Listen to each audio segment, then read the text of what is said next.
இது முழுக்க வந்து தாவேகா மேல வந்து முழு பொறுப்பை தூக்கி போட்டுட்டு நீங்க எப்படியா சாவுங்கடா தாவேக்கினவர் செத்து போங்க அப்படின்ற முடிவுல தான் இது வந்து அரசாங்கம் வந்து அவங்க இன்ஃபர்மேஷனை கலெக்ட் பண்ணாம இப்ப 8 மெம்பர் குழுவை வந்து அந்த என்டிஏ குழுவை வந்து தவறு சொல்றாங்க. அரசியல் ஆதாயம் தேடுவதற்காக இவர்கள் வந்திருக்கிறார்கள். ஆனா அமுதா ஐஏஎஸ் அவர்களை வந்து அடிஷனல் சீஃப் செக்ரட்டரி வந்து அனுப்பாமையே இவங்க என்ன பண்றாங்கன்னா ஒரு பிரஸ் மீட்டை கொடுக்க வைக்கிறாங்க. முதல் நாள் செந்தில் பாலாஜியோட பிரஸ் மீட், அதுக்கப்புறம் வந்து இவங்களோட பிரஸ் மீட்.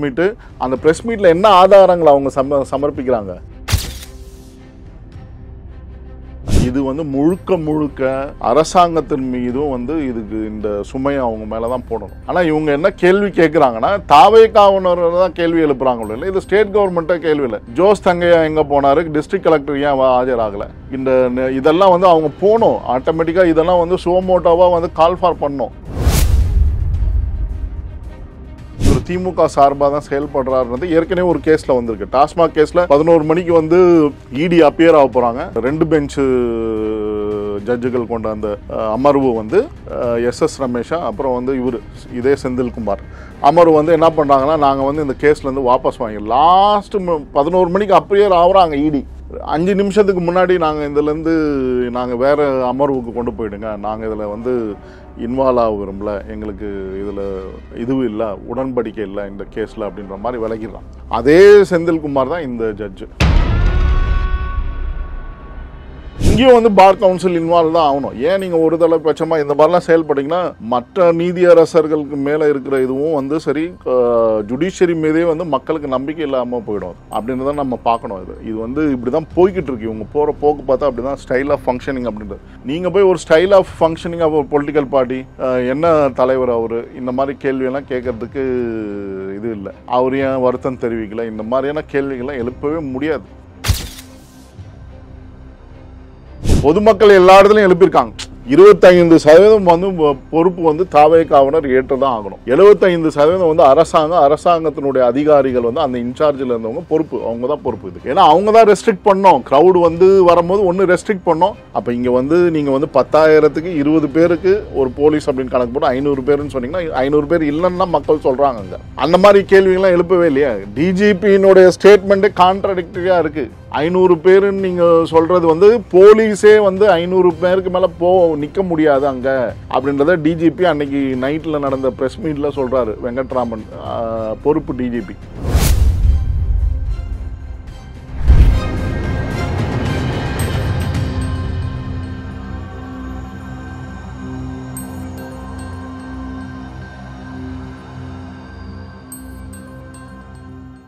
ரியல் ஒன் நேயர்களுக்கு வணக்கம். இன்று நம்மளுடைய நேர்காணலுக்கு அரசியல் விமர்சகரான திரு சரவண பெருமாள் அவர்கள் இணைஞ்சிருக்காங்க. சார் வணக்கம். வணக்கம் சார், நேற்று நீதிமன்றத்தில் தாவேகாவினருடைய வழக்கறிஞர்களுக்கும் அரசு தரப்பு வழக்கறிஞருக்கும் பல விவாதங்கள் வந்து நடந்தது.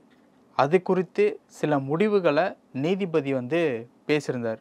மதுரை கிளை நீதிமன்றமும் பல விஷயங்களை வந்து பகிர்ந்திருந்தாங்க. சென்னை உயர்நீதிமன்றமும் வந்து பல விஷயங்களை வந்து பகிர்ந்திருந்தாங்க. அதை பார்க்கும்போது உங்களுக்கு என்ன தோணுது? உயர்நீதிமன்றத்தினுடைய கருத்து, அதாவது நம்மளுடைய இதை வந்து யாரும் விமர்சனம் செய்யக்கூடாது அப்படின்ற அடிப்படையில் நம்ம ஒரு சில கருத்துக்களை மட்டும் அவுட்லைனில் வந்து சொல்கிறோம். அதாவது வந்து பார்த்திங்கன்னா, ஒரு நீதி அரசருக்குனான கோட்பாடுகள்னு இருக்குது. அதாவது ஒரு கவர்மெண்ட்டினோட ஸ்டைல் ஆஃப் ஃபங்க்ஷனிங், அவங்களோட பப்ளிக் பாலிசிஸு, இலவசங்கள் கொடுக்கக்கூடாதா கொடுக்கலாமா அப்படின்ற கேஸில் வந்து தெளிவாக சொல்லிட்டாங்க. இலவசங்கள் வந்து கவர்மெண்ட் பாலிசி, அதில் நாங்கள் தலையிட முடியாது அப்படின்னு. அப்போ இந்த இலவசங்களை கொடுக்கக்கூடிய ஆட்சியை நடத்தக்கூடியவர்கள் ஒரு அரசியல் கட்சி. அவங்க தேர்தல் அறிக்கையில் கொடுத்துருக்கக்கூடிய நாங்கள் ஃப்ரீ டிவிக்கு கொடுக்குறோம், இலவசங்கள் கொடுக்குறோம், அது கொடுக்குறோம், இது கொடுக்குறோம் அப்படின்னு சொல்லி ஆட்சிக்கு வராங்க. ஸோ அதில் வந்து தலையீடு பண்ண முடியாது. அதே மாதிரி தான் வந்து ஒரு அரசியல் கட்சியினுடைய டிசிஷனில் வந்து இவங்க தலையீடு பண்ண முடியாது. தேர்தல் அறிக்கையில் நாங்கள் இதெல்லாம் கொடுக்கக்கூடாதுன்னு சொல்ல முடியாது. அது எலெக்ஷன் கமிஷன். ஒரு நீதியரசனோட கடமை என்னென்னா, அரசியல் சாசனத்தை வந்து கட்டுக்கோப்பாக வைக்கிறது தான். அரசியல் சாசனத்தை மீறி செயல்படுறாங்களா, அப்புறம் வந்து விதிமுறைகளை மீறி, ரூல்ஸ் அண்ட் ரெகுலேஷன்ஸை மீறி செயல்படுறாங்களா அப்படின்றது தான்.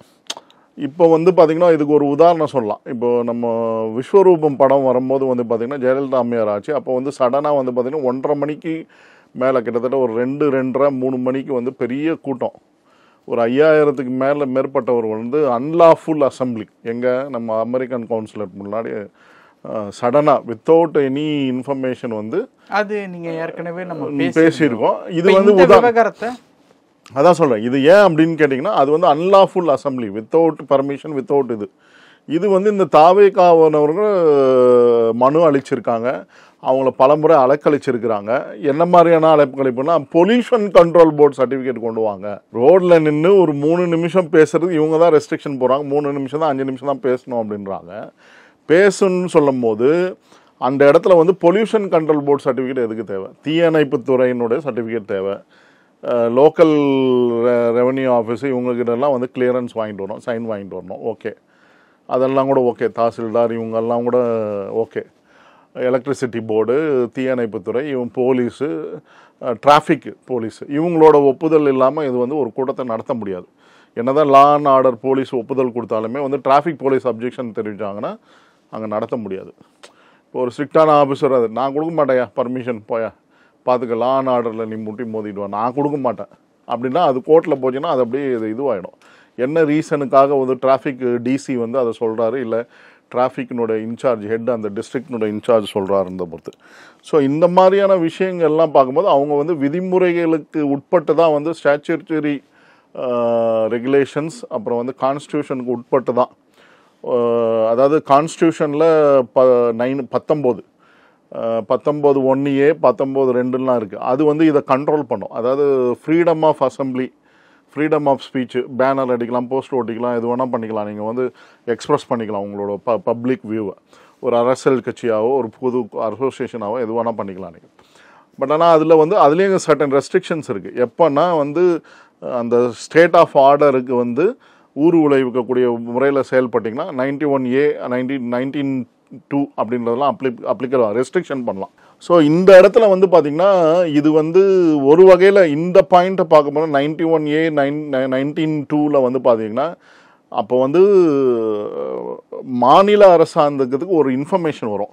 நீங்கள் 10,000 பேருக்கு பர்மிஷன் கொடுத்தீங்கன்னா அப்போ எக்ஸஸாக க்ரௌடு வரும்போது ஒரு இன்டெலிஜென்ஸ் ரிப்போர்ட் வரும்.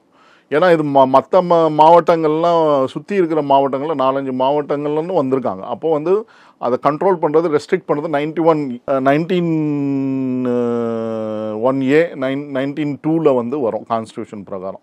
ஸோ இதுதான் என்னோட வியூ. இது நான் படித்த அளவுக்கு அதில் பார்த்தீங்கன்னா அப்படி தான் இருக்குது. அதுதான் வந்து அப்ளிகபிள் ஆகும். இது ஸ்டேட் கவர்மெண்ட்டோட ரெஸ்ட்ரிக்ஷன் அவங்க தான் பண்ணணும். இல்லை இதுக்கு கொடுக்கக்கூடாது அப்படின்னு சொல்லி இது பிரச்சனை வரும், கூட்டாதி. இதை தான் வந்து ஜட்ஜு கேட்குறாரு இல்லையா, உங்களுக்கு தெரியாதா ஒரு நடிகருக்கு கூட்டம் கூடாதா, அவ்வளோ பெரிய பாப்புலரான நடிகர், நீங்கள் அந்த கேள்வியை தான் எழுப்பியிருக்கும் போது அப்போ வந்து இன்டைரக்டாக ஒரு மீனிங் இல்லைன்னா என்னை பொறுத்தளவுக்கு என்ன நான் கருத்தை கொள்கிறேன்னா, இது வந்து முழுக்க அரசாங்கத்தின் மீதும் வந்து இதுக்கு இந்த சுமையை அவங்க மேலே தான் போடணும். நான் ஏற்கனவே சொன்னேன், போடலை. ஆனால் இவங்க என்ன கேள்வி கேட்குறாங்கன்னா தாவேகாவினர் தான் கேள்வி எழுப்புறாங்களோ இல்லை, இது ஸ்டேட் கவர்மெண்ட்டே கேள்வி இல்லை. ஜோஸ் தங்கையா எங்கே போனார், டிஸ்ட்ரிக்ட் கலெக்டர் ஏன் ஆஜராகலை, இதெல்லாம் வந்து அவங்க போகணும் ஆட்டோமேட்டிக்காக. இதெல்லாம் வந்து சோமோட்டோவாக வந்து கால் ஃபார் பண்ணோம். அவர் எங்கே போனார், அவரை பற்றி நியூஸே வரமாட்டேங்குது. மாவட்ட எஸ்பி வந்து அவர் எந்த விதத்துலையும் பேட்டி கொடுத்தாரா, எந்த மீட்டிங்கில் கலந்துக்கிட்டாரா. இப்போது இங்கேருந்து ஏடிஜிபி போகிறாரு, ஏடிஜிபி இப்போ அவரே கள ஆய்வு பண்ணுறாரு, அங்கே எஸ்பி இருந்த மாதிரியே தெரியல. இப்போ வந்து 8 மெம்பர் என்டிஏ குழு வந்தாங்க, அங்கே வந்து கலெக்டரையும் எஸ்பியும் பார்க்குறதுக்கு அனுமதி இல்லைன்ட்டாங்க, அவங்கள பார்க்கக்கூடாதுன்ற மாதிரி. அவங்கள பார்த்து அவங்களையும் வந்து டிஸ்கஸ் பண்ணோம் இல்லையா. இப்போ முடிவு வந்து ஒருதலை பட்சமாக மாறிடுச்சா, அதை வந்து நம்ம கமெண்ட் பண்ணக்கூடாது. கமெண்ட் பண்ணனா என்ன ஆகுனா உங்கள் மேலேயும் என் மேலேயும் வந்து இதை வந்து கண்டெம்ட் ஆஃப் கோர்ட் அப்படின்னு சொல்லிடுவாங்க. அதை நம்ம சொல்கிறதுக்கு மக்கள் சொல்லுவாங்க. மக்கள் மன்றத்தில் இதுக்கான இந்த உயர்நீதிமன்ற தீர்ப்புக்கான இது வந்து மக்கள் மன்றத்தில் கண்டிப்பாக இன்றைக்கி வந்து மக்கள் தெளிவாயிட்டாங்க. இது வந்து ஒருதலை பட்சமாக தான் முடிவு எடுத்திருக்காங்கன்றது மக்கள் முடிவு பண்ணுவாங்க. இது தாவேகா தொண்டர்களோ எதுவும் இது பண்ணுறதுக்கு இல்லை. முழுக்க வந்து அரசாங்கம் வந்து 19(1A) 19(2)ல் ரெஸ்ட்ரிக்ஷன் பண்ண வேண்டியது அவங்களோட கண்ட்ரோலில் இருக்குது. சரி, அந்த ஆஃபீஸரோட கண்ட்ரோல். ஆஃபீஸர் யார் 2 பேரை சஸ்பெண்ட் பண்ணியிருக்கீங்க, ஏதோ ஒரு எஸ்ஐயும் ஒரு ஹெட் கான்ஸ்டபிள் 2-3 பேரையும் வந்து சஸ்பெண்ட் பண்ணியிருக்காங்க. ஒரிஜினலாக வந்து டிஸ்ட்ரிக்ட் கலெக்டரை வந்து சஸ்பெண்ட் பண்ணணும். ஏன் கள்ளக்குறிச்சியில் இவங்க பண்ணலையா, அந்த மாதிரி எஸ்பியும் சஸ்பெண்ட் பண்ணணும். அந்த மாதிரி வந்து இதில் வந்து பார்த்திங்கன்னா நிறைய இவங்க கேட்டிருக்கக்கூடிய கேள்விகள்லாம் வந்து ஒரு ஒரு கைட்லைன்ஸ் ஃபார் ஜட்ஜு அப்படின்ற முறையில் பொலிட்டிக்கல் பார்ட்டியினுடைய ஸ்டைல் ஆஃப் ஃபங்க்ஷனிங்கு, அப்புறம் வந்து உங்களுக்கு நீங்கள் என்ன மாதிரி கட்சி நடத்துகிறீங்க, இந்த மாதிரியான கேள்விகள்லாம் கேட்பதற்கான இதெல்லாம் கிடையவே கிடையாது. கான்ஸ்டியூஷன் பிரகாரம் கிடையாது அவருக்கு. பட் இதுவே வந்து கேட்டிருக்காருன்னா இது வந்து ஆச்சரியத்தை உண்டு பண்ணியிருக்கு. அது வந்து இவர் திமுக சார்பாக தான் செயல்படுறாருன்றது ஏற்கனவே ஒரு கேஸில் வந்திருக்கு. டாஸ்மாக் கேஸில் 11 மணிக்கு வந்து இடி அப்பியர் ஆக போகிறாங்க. ரமேஷ் 2 பெஞ்சு ஜட்ஜுகள் கொண்ட அந்த அமர்வு வந்து எஸ்எஸ் ரமேஷா, அப்புறம் வந்து இவர் இதே செந்தில்குமார் அமர்வு வந்து என்ன பண்ணுறாங்கன்னா, நாங்கள் வந்து இந்த கேஸ்லேருந்து வாபஸ் வாங்கி லாஸ்ட்டு 11 மணிக்கு அப்பியர் ஆகுறாங்க இடி. 5 நிமிஷத்துக்கு முன்னாடி நாங்கள் இதுலேருந்து நாங்கள் வேறு அமர்வுக்கு கொண்டு போயிடுங்க, நாங்கள் இதில் வந்து இன்வால்வ் ஆக விரும்பல, எங்களுக்கு இதில் இதுவும் இல்லை, உடன்படிக்கை இல்லை இந்த கேஸில் அப்படின்ற மாதிரி விலகிடுறான். அதே செந்தில்குமார் தான் இந்த ஜட்ஜு. ஏன் டாஸ்மாகில் வந்து கிட்டத்தட்ட பல ஆயிரம் கோடி ரூபாய்கள் வந்து 100 பாட்டிலுக்கு கணக்கு வர வேண்டிய இடத்துல 50 பாட்டிலுக்கு தான் கணக்கு வருது. அப்படிங்கிறதுல பல ஆயிரம் கோடி ரூபாய் வந்து ஊழல் நடந்திருக்குன்றது தெரியுது. இடி அதை வந்து விவாதம் பண்ண போகிறாங்க, சமர்ப்பிக்க போகிறாங்க டாக்குமெண்ட்ஸ். கடைசி நிமிஷத்தில் இவர் விலகிடுறார். அரசாங்கத்துக்கு பயந்தோ இல்லை ஆதரவாவோ ஏதோ ஒரு காரணத்துக்காக சொல்கிறாங்க. ஒவ்வொரு ஊடகங்களில் ஒவ்வொரு மாதிரி பேசுவோம், விவாத மேடைகளில் இதான் பேசுகிறாங்க. அப்படி இருக்கும்போது வந்து பார்த்திங்கன்னா இது ஒரு பாயிண்ட். இவர் வந்து இந்த மாதிரியான ஒப்பீனியன் கொடுத்துருக்குது இன்டர்னல் பார்ட்டி மேட்டர்ஸில் வரவே கூடாது. இப்போது கொல்கத்தா ஹைகோர்ட்டில் வந்து ஸ்கூல் டீச்சர் ரெக்ரூட்மெண்ட் இதில் வந்து ஊழல் நடந்திருக்கிறது. கங்கோபாத்யா அப்படின்ற ஜட்ஜு வந்து ஹைகோர்ட் ஜட்ஜு வந்து இன்டர்ஃபியர் ஆகிறார். அவர் வந்து டிவி இன்டர்வியூ கொடுத்துருக்கக்கூடாதுன்னு வந்து பார் கவுன்சில் சொல்லுது. பெரிய பிரச்சனை. அவர் டிவி இன்டர்வியூ கொடுக்குறாரு. அவர் வந்து என்ன சொன்னால் பயங்கரமாக கிரிட்டிசைஸ் பண்ணுறாரு திரிணாமுல் காங்கிரஸ் ஆட்சியை பற்றி. இந்த மாதிரியெல்லாம் ஊழல் நடந்திருக்கு. ஊழல்னு வரும்போது ஒரு பொலிட்டிக்கல் பார்ட்டியினுடைய இதில் இன்வால்வ் ஆகலாம். ஏன் அந்த இதை நான் கோட் பண்ணுறேன்னா, கொல்கத்தா ஹைகோர்ட்டினோட இன்சிடென்ட் கோட் பண்ணேன். அங்கே அவர் டிவி இன்டர்வியூ கொடுக்கூடாதான், அது ஓகே. இங்கேயும் வந்து பார் கவுன்சில் இன்வால்வ் தான் ஆகணும். ஏன் நீங்கள் ஒரு தலை பட்சமாக இந்த மாதிரிலாம் செயல்பட்டிங்கன்னா மற்ற நீதியரசர்களுக்கு மேலே இருக்கிற இதுவும் வந்து சரி, ஜுடிஷியரி மீதே வந்து மக்களுக்கு நம்பிக்கை இல்லாமல் போயிடும். அப்படின்றத நம்ம பார்க்கணும். இது வந்து இப்படி தான் போய்கிட்டு இருக்கு. இவங்க போகிற போக்கு பார்த்தா அப்படி தான் ஸ்டைல் ஆஃப் ஃபங்க்ஷனிங் அப்படின்றது. நீங்கள் போய் ஒரு ஸ்டைல் ஆஃப் ஃபங்க்ஷனிங் ஆஃப் ஒரு பொலிட்டிக்கல் பார்ட்டி, என்ன தலைவர் அவர், இந்த மாதிரி கேள்வியெல்லாம் கேட்கறதுக்கு இது இல்லை. அவர் ஏன் வருத்தம் தெரிவிக்கல, இந்த மாதிரியான கேள்விகள்லாம் எழுப்பவே முடியாது. எழுப்பிட்டாங்களே, அதுதான் ஏன் வருத்தம் தெரிவிக்கல. அவர் ஏற்கனவே ட்வீட்டில் போட்டார். அன்னைக்கு திருச்சி ஏர்போர்ட்டுக்கு போனது கூட சென்னை ரீச் ஆனால் ட்வீட்டில் வந்துடுச்சு, வருத்தம் தெரிவிக்கிறேன் அப்படின்னா. இடத்துக்கு ஏன் போகல அப்படிங்கிற மாதிரி. அதுதான், அதெல்லாம் நீங்கள் தானே பர்மிஷனே கொடுக்கல. அதை கோர்ட் அதையும் கன்சிடர் பண்ணல. நீங்கள் கவர்மெண்ட்டையும் கேள்வி கேட்கணும்ல. அரசு தரப்பு வழக்கறிஞர்கள் சார், இது வந்து பார்த்தீங்கன்னா ஒரு கேஸ் பெட்டிஷன் ஆகும்போது வந்து ஒரு என்னை பொறுத்தளவுக்கு நான் இப்படி தான் பார்ப்பேன். நான் என் டேபிளுக்கு என்னென்னலாம் வரலாம், அன்றைக்கி நியூஸில் எந்தெந்த நேஷ்னல் சேனலு, லோக்கல் பத்திரிகைகள் எல்லா இடத்துல இருந்த இன்ஃபர்மேஷனை நான் கலெக்ட் பண்ணுவேன். அப்போ எல்லா டிவி சேனல்லையும் என்ன வந்தது, நேஷ்னல் சேனலில் வந்துச்சு. TVK sources say that they have been denied meeting people, affected people அப்படின்றத வந்து அங்கே வந்து பப்ளிஷ் ஆகுது. எல்லா நேஷ்னல் சேனல்லையும் வந்துச்சு. நானே பார்த்தேன், ஒரு 3 சேனலில் வந்திருக்கு. TVK sources leading. இப்போ இந்த மணிப்பூர் பிரச்சனைக்கு முதல்ல பிரதமர் போகலன்னு சொன்னால் ஒரு தனி குழுவை அனுப்புகிறாங்க. யார், மத்திய அரசாங்கம் வந்து எம்பிக்கள் குழு. இவங்க எதிர்கட்சியிலேருந்து போனாங்க. திருமாவளவன் போனாரா, கனிமொழி போனாங்களா அந்த டீமில் விசாரிக்கிறதுக்கு மணிப்பூரில். அதே மாதிரி இவங்க டீமும் போனாங்க. ப்ரெஸ்ஸை வச்சு தனி டீம் ஒன்று போனால் அதில் ஒரு லீடிங் ஆங்கில ஊடகத்தினுடைய டிவி ஊடகத்தினுடைய இது போகிறார். அவர் வந்து ரிப்போர்ட் கொடுக்குறாரு. புரியுங்களா? இந்த மாதிரி அந்த ஊடகத்தினுடைய இதில் வந்து TVK sources say they have been denied permission meeting the affected people அப்படின்னு சொல்கிறாங்க. பாதிக்கப்பட்டவர்களை சந்திப்பதற்காக அனுமதி மறுக்கப்பட்டது அரசாங்க தரப்புலேருந்து. இதெல்லாம் நீங்கள் வந்து கணக்கில் எடுத்துக்கணும் இல்லையா? எல்லாத்தையுமே கணக்கில் எடுக்கணும். கணக்கில் எடுக்காமல் நீங்கள் வந்து ஒரு பெட்டிஷன் போட்டாங்க. அதில் நீங்கள் வந்து இது எப்படி சொல்கிறதுன்னு எனக்கு ஒன்றும் புரியல. இது கண்டெம்ட் ஆஃப் கோர்ட்டு அப்படின்ற மாதிரி விஷயங்கள்லாம் இருக்கும்போது வந்து நம்ம இதை வந்து கமெண்ட் பண்ணுறதுக்கு நம்மளுக்கு இது கிடையாது.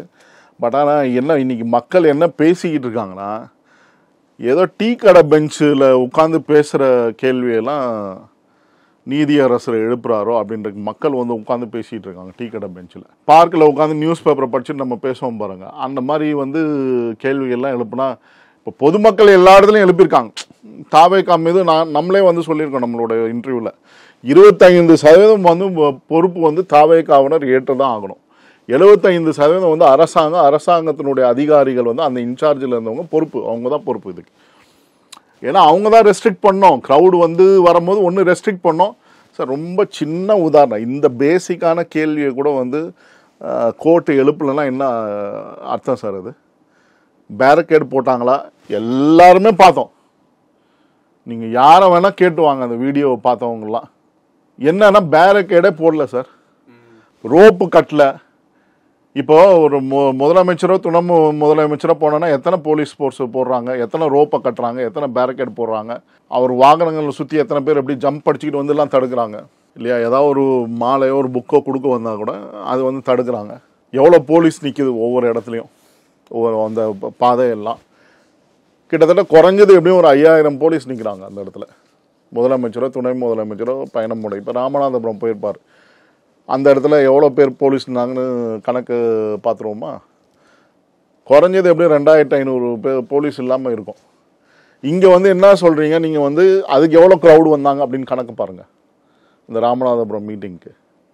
ஏன்னா ஒரு 6000 பேர் வந்திருப்பாங்களா? ஏதோ ஒரு துவங்கி வைக்கிறார் இல்லையா? அந்த மீனவர்கள் இதுக்கு 1.5 கோடி ரூபாய் ஏதோலாம் பேசுகிறார், மீனவர்களுக்கு நலத்திட்டம் அப்படின்னு சொல்லி.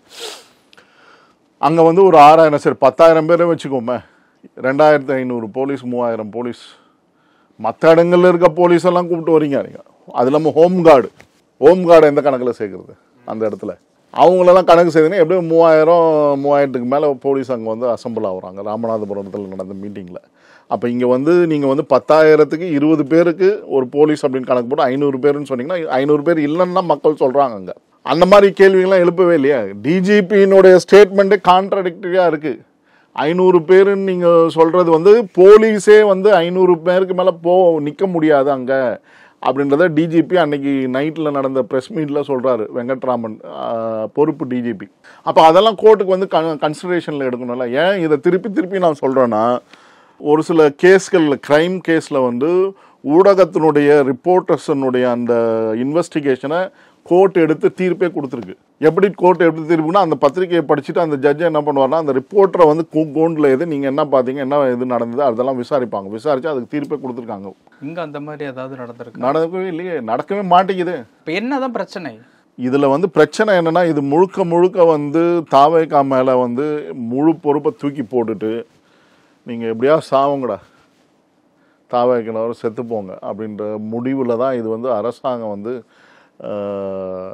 நீதியரசர் விட்டுரும். அங்கே யார் நிற்கிறாங்க? அரசு தரப்பு வக்கீல்கள் தான் நிற்கிறாங்க. அது இல்லாமல் இன்னொரு விஷயம் நல்லா கவனிக்கணும் சார்.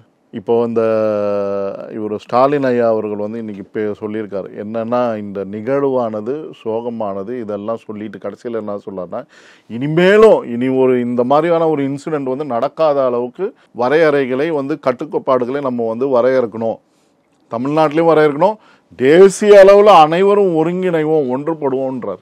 எனக்கு ரொம்ப சிரிப்பாக இருக்குது. நீங்கள் வந்து யூபிஏல ஆட்சியில் இருக்கும்போது தான் வந்து மன்மோகன் சிங் தலைமையில் வந்து என்ன பண்ணுறாங்கன்னா,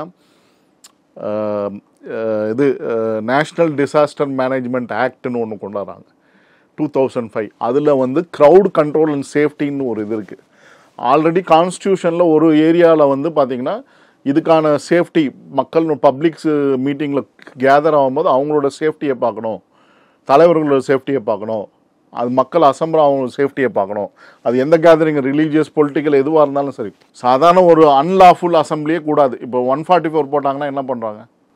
யாருமே வெளியில் வரக்கூடாது. வெளியே அன்லாஃபுல் அசம்பிளி 4 பேர் சேர்ந்து நின்னாலே போலீஸ் வந்து பிடிச்சிட்டு போகலாம். 4 பேர் நின்று ஒரு இடத்துல கும்பலாக நின்று பேசிகிட்டு இருந்தாலே போலீஸ் வந்து பிடிச்சிட்டு போய் ஒரு பப்ளிக் நியூசன்ஸ் கேஸோ ஏதோ ஒரு 174 ஏதோ ஒன்று போட்டு இது பண்ணிடுவாங்க. புரியுதுங்களா? அப்படி இருக்கும்போது வந்து பார்த்தீங்கன்னா, நீங்கள் வந்து அன்லாஃபுல் க்ரௌட் மேனேஜ்மெண்ட் ஆக்ட்னு இருக்குது இதில். அந்த national disaster management crowd safety and ஆக்ட்னு இருக்குது. இது வந்து இப்போ கர்நாடகாவில் இந்த ஆர்சிபி பிரச்சனை வந்ததுக்கப்புறம் அவங்க ஒரு பில் பாஸ் பண்ணுறாங்க. இப்போ ஒழுங்குமுறை வரையறைகளை வந்து எங்களுக்கு வந்து ஆணையம் கொடுக்கும், ஆணையம் கொடுக்கும். அருணா ஜெகதீஷன் அவர்கள் தலைமையில் இருக்க ஆணையம், ஒரு நபர் ஆணையம் வந்து கொடுக்கும், எங்களுக்கு கைட்லைன்ஸ் கொடுக்கும்ன்றாங்க. இதுக்கிடையில் இவங்க பண்ண குளறுபடியும் நிறையா, அதெல்லாம் கோர்ட் வந்து கேள்வி எழுப்பணுமா? இப்போ நீங்கள் ஆணையத்தை போட்டிங்க, ஃபீல்டுக்கே போகாதவங்க அமுதா அவர்கள் ஐஏஎஸ் அடிஷ்னல் சீஃப் செக்ரட்டரியாக இருக்கவங்க கூடியவங்க, அவங்க வந்து ஃபீல்டுக்கே போகல, கரூருக்கும் சம்பவத்துக்கு போய் பார்க்கல நேரடியாக. அவங்க வந்து பேட்டி கொடுக்குறாங்க, அரசு தரப்பு டாக்குமெண்ட்ஸ்லாம் ஆவணங்கள் அப்படின்னு சொல்லிட்டு. அவங்க என்ன பண்ணுறாங்கன்னா, இடத்துக்கு போகலன்னா ஆதாரமே இல்லாமல் அது அவங்க போய் பார்க்கல, எதுவும் பண்ணல. அவங்க என்ன இடத்துக்கு போனால் தானே ஆதாரம் கிடைக்கும். அவங்க இன்ஃபர்மேஷனை கலெக்ட் பண்ணாமல் இப்போ 8 மெம்பர் குழுவை வந்து அந்த என்டிஏ குழுவை வந்து தவறு சொல்கிறாங்க, அரசியல் ஆதாயம் தேடுவதற்காக இவர்கள் வந்திருக்கிறார்கள். ஆனால் அமுதா ஐஏஎஸ் அவர்களை வந்து அடிஷ்னல் சீஃப் செக்ரட்டரி வந்து அனுப்பாமையே இவங்க என்ன பண்ணுறாங்கன்னா ஒரு ப்ரெஸ் மீட்டை கொடுக்க வைக்கிறாங்க. முதல் நாள் செந்தில் பாலாஜியோட ப்ரெஸ் மீட்டு, அதுக்கப்புறம் வந்து இவங்களோட ப்ரெஸ் மீட்டு. அந்த ப்ரெஸ் மீட்டில் என்ன ஆதாரங்களை அவங்க சமர்ப்பிக்கிறாங்க? வதந்திகள் பரப்பாதீங்க அப்படின்னு சொன்ன யூடியூப் சேனலில் இருந்த வந்த கிளிப்ஸை தான் அவங்க காமிக்கிறாங்க. அரசு தரப்பில் என்ன ரெக்கார்ட் ஆச்சு? இப்போ போலீஸ் போகிறாங்கன்னா அவங்க வந்து ஐஎஸ்லேருந்து ரெக்கார்ட் பண்ணுவாங்க, அந்த மூமெண்ட் எல்லாமே கம்ப்ளீட்டாக ரெக்கார்ட் பண்ணியிருப்பாங்க. தனி வீடியோகிராஃபர் இருக்காங்க, அதுக்கு தனியாக செலவு பண்ணி ஆளுங்களை வச்சு 4 பக்கமும் வீடியோகிராஃபி எடுப்பாங்க. இப்போ அரசியல் எதிர்கட்சிகள் யாராவது ஒரு பொதுக்கூட்டம் கூறாங்கன்னு நீங்கள் பார்க்கலாம், இதை 4-5 வீடியோகிராஃபர் இருப்பாங்க. அவங்கெல்லாம் intelligence report, SBCID, CBCID, Q பிரான்ச்லேருந்து ஒரு சிலர்லாம் வருவாங்க அந்த வீடியோ எடுக்கிறதுக்கு. போலீஸ் வந்து வீடியோ எடுக்கும், கம்ப்ளீட்டாக எடுக்கும். எடுத்து அந்த ரெக்கார்ட்ஸ், அந்த ஃபுட்டேஜெல்லாம் அவங்க காமிக்கல. இது வந்து யூடியூப் சேனலில் அந்த நியூஸ் சேனலில் வந்த விஷயங்கள்லாம் போட்டு காமிச்சிட்டு, இதுதான் அரசாங்கமே ஆவணப்படுத்திச்சுன்னு திமுக தரப்பில் இருக்கக்கூடிய சோஷியல் மீடியா, இந்த மாதிரி ஊடக பத்திரிகையாளர்கள்லாம் அதை பரப்பிக்கிட்டு அதை ஒரு விவாத மேடையாக பேசிக்கிட்டே இருக்காங்க. இதுதான் நடந்துக்கிட்டு இருக்கு. அது மாதிரி வந்து பார்த்திங்கன்னா, இது வந்து ஆல்ரெடி இந்த வழிமுறைகள், ஒரு க்ரௌடை எப்படி நடத்தணும் நடத்தக்கூடாதுன்னு நேஷ்னல் டிசாஸ்டர் மேனேஜ்மெண்ட் ஆக்டில் இருக்குது. அது ஒரு சாராம்சம். க்ரௌட் கண்ட்ரோல் எப்படி பண்ணுறது, சேஃப்டி எப்படி பண்ணுறது. அது இல்லாமல் இன்னொரு விஷயம் சொல்கிறேன். போலீஸ் ட்ரைனிங் அகாடமி, அது இல்லாமல் டிஜிபி மாநாடுகள்லாம் நடத்தப்படுது. இப்போ இவங்க ஒரு இது போட்டாங்க, போலீஸினுடைய இதை வந்து எப்படி இம்ப்ரூவ் பண்ணுறது. ஒரு ரிட்டையர்டு ஜட்ஜு தலைமையில் ஒரு டீமை போட்டு போலீஸ்க்கு என்னென்னலாம் ட்ரைனிங் கொடுக்கணும், என்னென்னலாம் பண்ணணும் அப்படின்றது ஒரு ரிப்போர்ட் கேட்குறாங்க. அதில் நிறைய சஜஷன் கொடுத்துருப்பாங்க. போலீஸ்க்கு என்னென்ன ட்ரைனிங்லாம் கொடுக்கணும், அவங்களுக்கு இன்னும் ஃபெசிலிட்டிலாம் கொடுக்கணும். ஃபெசிலிட்டினா அவங்களுக்கு பண ரீதியாக கிடையாது, அந்த ஃபீல்டில் எப்படி போலீஸ் எப்படி கண்ட்ரோல் ஆக்ட் பண்ணுறது, என்னென்ன பண்ணணும், அதுக்கு என்னென்ன ட்ரைனிங் தேவை, என்னென்ன எக்யூப்மெண்ட்ஸ் தேவை, இதெல்லாமே வந்து சிசிடிவி கேமரா என்ன மாதிரி ஐ ஹேண்டு சிசிடிவி கேமரா கொண்டு போகணுமா அப்படின்றதெல்லாம் வந்து கொடுப்பாங்க. அந்த ட்ரைனிங்லாம் அந்த ரிப்போர்ட் வந்து முதலமைச்சர் தலைமை. இப்போ இந்த 20-25 பிப்ரவரியில் ஜனவரியில் அந்த மீட்டிங் நடந்து அதற்கான இதை வந்து டாக்குமெண்டேஷன், அதாவது இப்போ இந்த ஒரு பேர் அஜித் நம்ம லாக்அப் டெத்து, இந்த மாதிரியான இன்சிடென்ட்லாம் அதிகப்படியாக போயிட்டு இருக்கு அப்படின்றதுக்காக ஒரு ரிப்போர்ட் கொடுத்துருக்காங்க. ஸோ அதில் வந்து எல்லா விஷயத்தையும் க்ரௌட் கண்ட்ரோலை பற்றியும் ரிப்போர்ட் கொடுத்துருப்பாங்க. ஸோ இந்த மாதிரி விஷயங்கள்லாம் வந்து பார்க்கணும் அப்படின்னு சொல்லி அந்த டீம், ரிட்டையர்ட் டிஜிபி, ஐஜி, இவங்கெல்லாம் சேர்ந்து ஒரு 5 நபர் குழு வந்து தமிழக முதலமைச்சர் கொடுத்துருக்காங்க. அந்த இதெல்லாம் ரிப்போர்ட்லேயும் இதுவும் இருக்கும், என்ன வழிமுறைகள் இருக்கும், க்ரௌடை எப்படி கண்ட்ரோல் பண்ணுறது எல்லாம் ஆல்ரெடி ட்ரெயின்டு. போலீஸ் வந்து ட்ரெயின்டு. இப்போ என்ன பண்ணுவாங்கன்னா, ஒரு கூட்டம் நடக்குதுன்னு வச்சுக்கோங்களேன், நானே வந்து ஒரு சில கூட்டங்களுக்கெல்லாம் போயிருக்கேன், அமித்ஷா வரும்போது இதெல்லாம் போயிருக்கேன். அப்போ என்ன பண்ணுவாங்க, இந்த தொகுதியில் இருக்கவங்க, இந்த வட்டத்தில் இருக்கவங்க இந்த ஸ்பாட்டில் வந்துருங்க அப்படின்னு சொல்லிடுவாங்க. அது போலீஸ்னோட இன்ஸ்ட்ரக்ஷன். அதுக்கேற்ற மாதிரி அந்த வட்ட செயலாளர் இவங்கெல்லாம் என்ன பண்ணுவாங்க, அந்த இடத்துல கேதர் பண்ணுவாங்க. இதுக்கெல்லாம் அந்த மாதிரி வழிமுறைகளை இவங்களுக்கு கொடுத்தா மாதிரின்னு தெரியல. ஸோ அந்த மாதிரி இருக்கும்போது இதில் வந்து ஆல்ரெடி இருக்கிற விஷயங்களை வச்சுக்கிட்டே இவங்க எதுவும் பண்ண முடியல. Total failure. இவங்களால க்ரௌடை ரெஸ்ட்ரிக்ட் பண்ண முடியல, பார்ட்டிஷன் பண்ணி அவங்கள அனுப்ப முடியல. ஒரு சினிமா முதல்ல அவங்க பார்க்குறது ரசிகர்களாக தான் முதல்ல வராங்க.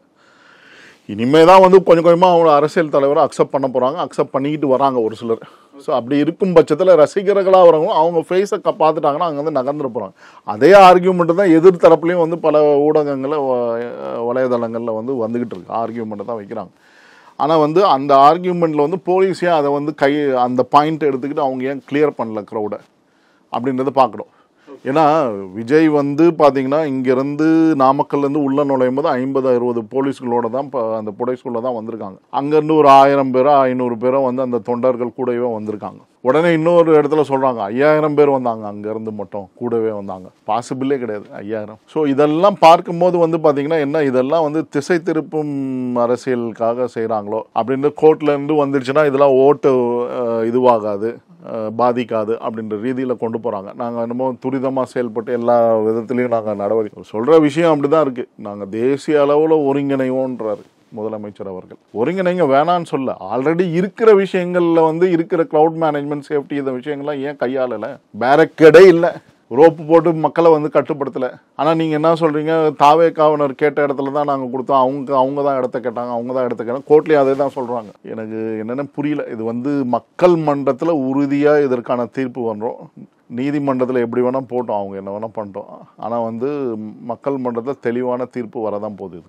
பல விஷயங்கள் பேசணும், நேரத்துக்கு ரொம்ப நன்றி. நன்றி.